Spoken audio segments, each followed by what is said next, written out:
Hello and welcome. You're watching Better Than the Bets. My name's Christina Nicolaides. Happy New Year. Happy 2013. I have our regular guests with me. I've got Sam Diamond from betterthebets.com and Gareth Walker, who's our bookie from Heaven Bets. And Gareth, we're starting the show, before we look at all the fixtures for the weekend, we're going to start with an offer on the tennis. First Grand Slam of the year. It is, yes. The Australian Open starts soon. We've got an offer that almost looks too good to be true, but I can guarantee it is genuine. Any outright bet on the men's event will be refunded if Novak Djokovic wins the event. So who is the favourite? He is the favourite. There's got to be a very good chance that he will win. Money back if you back anyone else, but Novak wins. And also in the women's, very similar offer. If Serena Williams wins the women's event, then we will refund all losing outright bets on any other selection. Fantastic. We're going to look at Saturday's fixtures, and there's a lot of fixtures to get through. We're going to start with the early kick-off, QPR versus Tottenham. Yeah, this game, as with every other English Premier League game this weekend, qualifies for our penalty payback offer. If there is a penalty awarded in any game that you bet on, then HeavenBet will refund all losing first and last goal scorers and correct score bets on that match.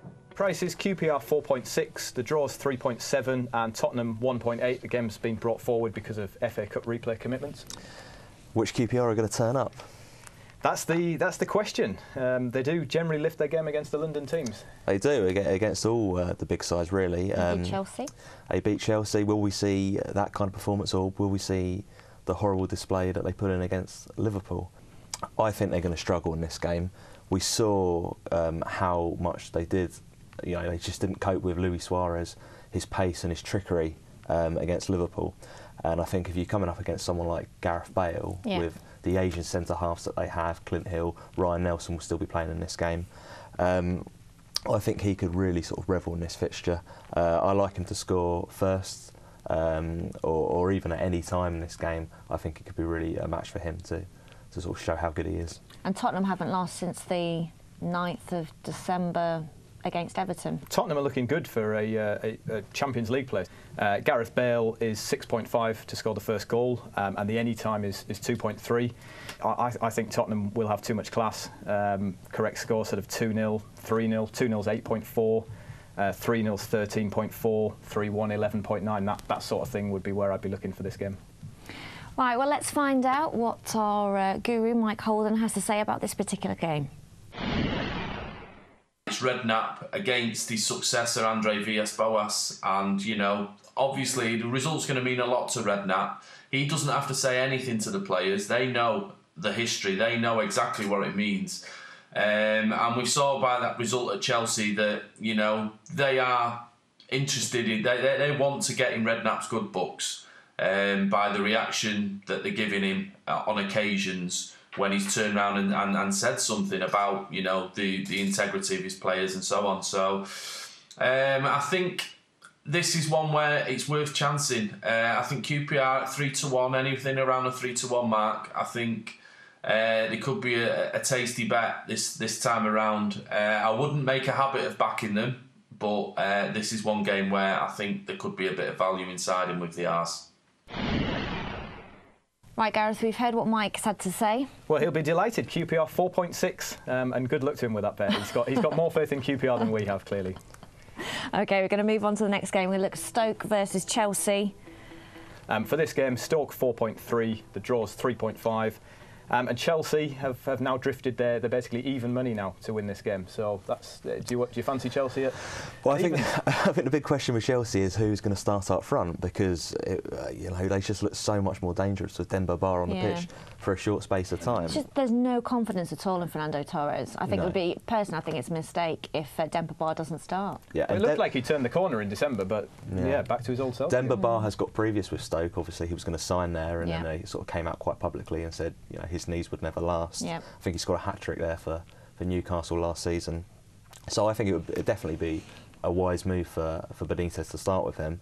But this isn't a game that really you know, fills me with confidence that there's going to be a lot of goal-scoring opportunities. Stoke, they had their good run ended by Manchester City on New Year.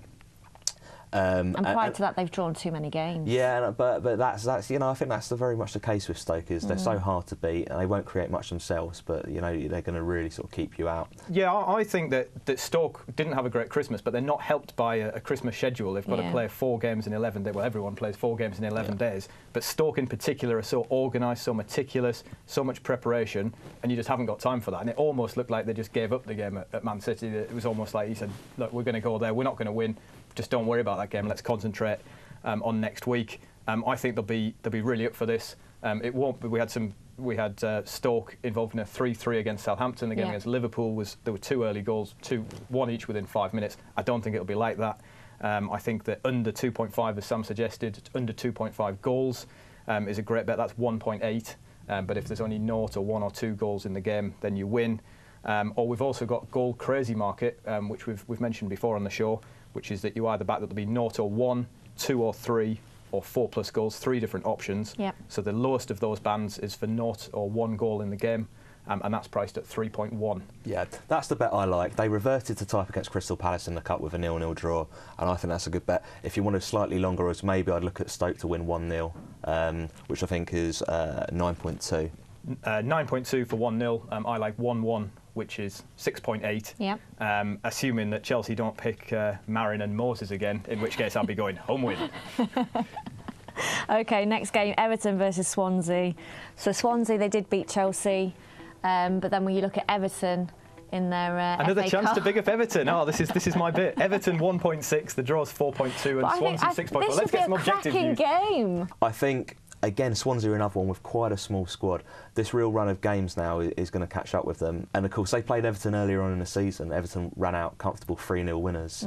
30 shots. 31 shots. 31 shots on goal that day. That was the game that everyone really sat up and took notice of Everton, I think. I'm not sure Michael Laudrup has done enough in that time to bridge that gap. So, I think Everton have sort of just finally started to scrape through in games. A lot of 2-1 wins recently. And they had their 5-1 win. Against Leeds still and Shelton. conceded. There is an astonishing, staggering statistic with Everton this season. They've now been involved in 18 successive games where both teams have scored. Is that a statistical quirk, or is there something a bit more deep-rooted? That have they just got so much belief up front that they're always going to get a goal, and counter that, have they just got a bit of the wobbles at the back that someone's always going to concede? There's been a couple of games where they've been 2 up and then they've conceded. They keep conceding early. Both teams to score here is 1.7, and I really like that. You've just got to look at the fact that it's copped 18 times in a row. Yep. You're going to be kicking yourself if you're not on. I think they're going to win maybe 3-1.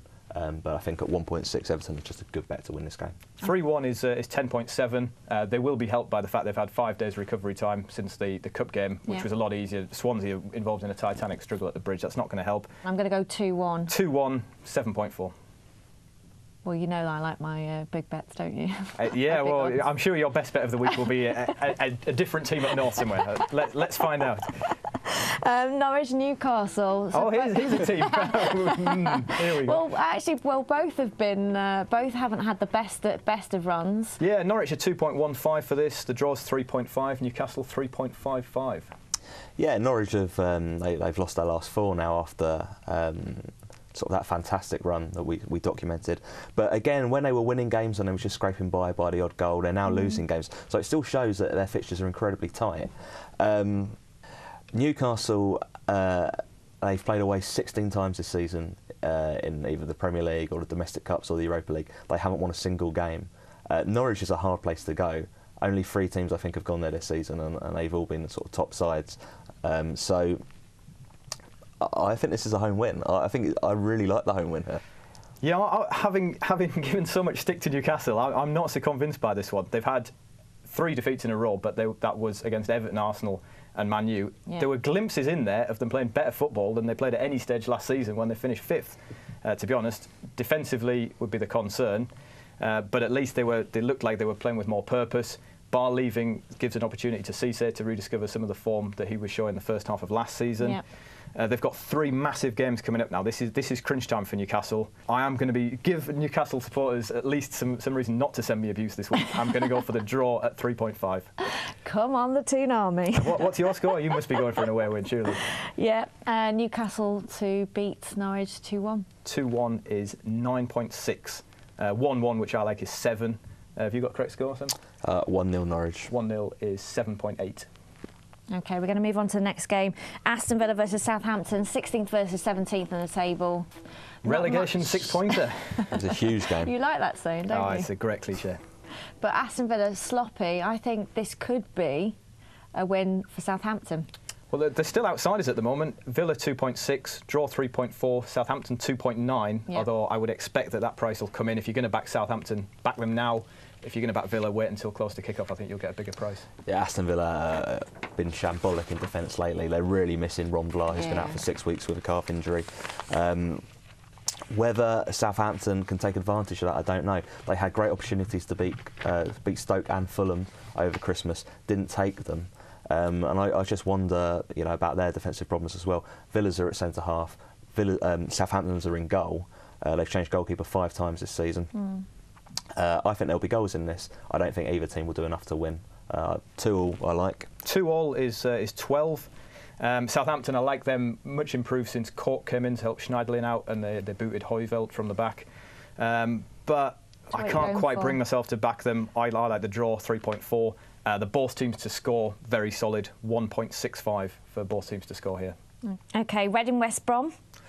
Reading 3.05, draw 3.45, West Brom 2.45. Reading need a win. Can they get it? I think they can. Since we saw them, get destroyed by Arsenal on television, I think they've really tightened up. Over Christmas, they only conceded 1 in 3 games before they lost to Tottenham. And I really think they're a decent team at home. West Brom, strange side this season. Enigmatic. I can't get a handle on them. Either excellent or sort of the very definition of average. But they do have a real host of injuries now to sort of key players. Popov's out, Olsen's out. Sadly, Zoltan Guerra's got a long injury layoff.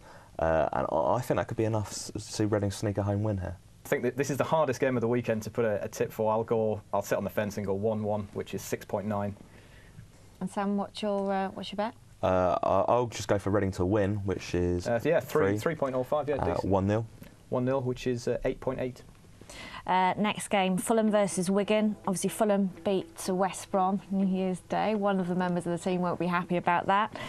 They did draw against Blackpool, and Wigan, they lost they're in trouble. to Man United 4-0. 1.95 for Fulham, 3.6 to draw, 4.2 Wigan. Yeah, Fulham were much improved over Christmas. They were unlucky to lose to Swansea. They had a great win at West Brom.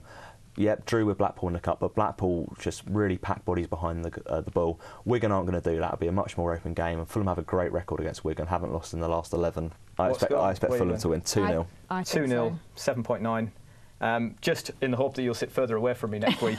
Away win, 3-1. Speculative, punt in the dark. Wigan haven't done anything to deserve any support recently, but they'll click one game, I'm sure. 3-1 is 19.6. I like that. As long as I don't have to sit in between you to keep you two apart. We may need a new setup. Yeah. Final game, Sunderland versus West Ham. West Ham have had this game doesn't fill me with excitement. 2.3 Sunderland, 3.3 the draw, 3.4 West Ham. Just a quick point: if you're going to back 0-0, you should always back no goal scorer, because if there is an own goal. And I'd like to point views in the direction of the fact that Carlos Cuellar is playing in this game, so it's a distinct possibility.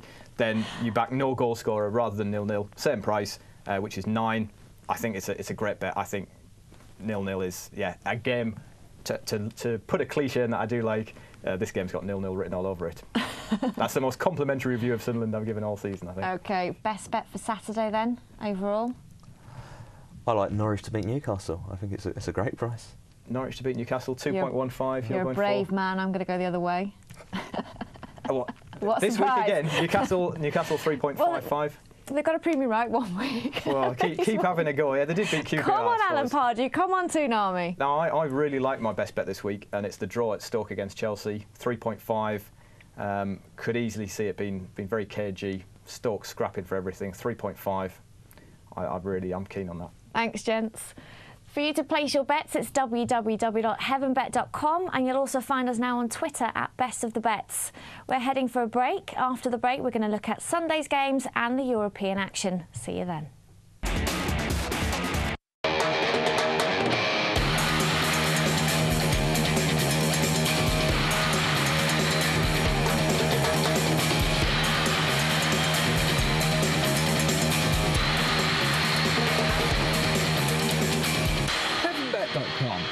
betting site from Poker Heaven.